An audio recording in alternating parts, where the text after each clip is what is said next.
Potong jelang Natal dan Tahun Baru 2025 di Pasar Calang tidak mengalami kenaikan.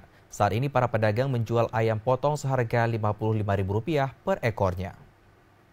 Perayaan Natal dan Tahun Baru 2025 tidak mempengaruhi harga ayam potong di pasaran di Aceh Jaya. Seperti pantauan di Pasar Calang untuk harga ayam, pihak pedagang masih menjual dengan kisaran Rp55.000 per ekor. Harga ini masih kategori normal dan tidak mengalami kenaikan yang signifikan. Bahkan untuk saat ini jumlah masyarakat yang membeli ayam potong masih tergolong sepi dan tidak mengalami kenaikan seperti di sejumlah daerah lainnya.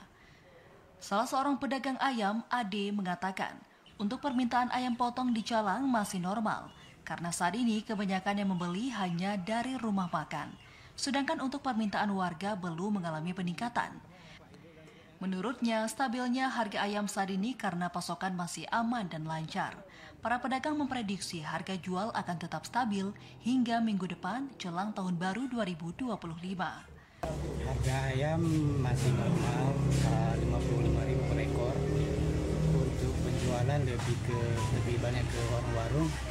Namun untuk rumah tangga ada juga.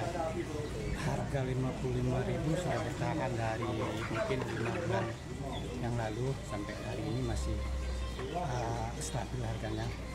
Ini lebih kurang 2 kilo 2 on. Meski masih tergolong normal, pihak pedagang tetap khawatir saat Nataru akan mengalami kenaikan, sehingga mempengaruhi daya beli warga. Dari Aceh Jaya, Musliadi, TVRI melaporkan.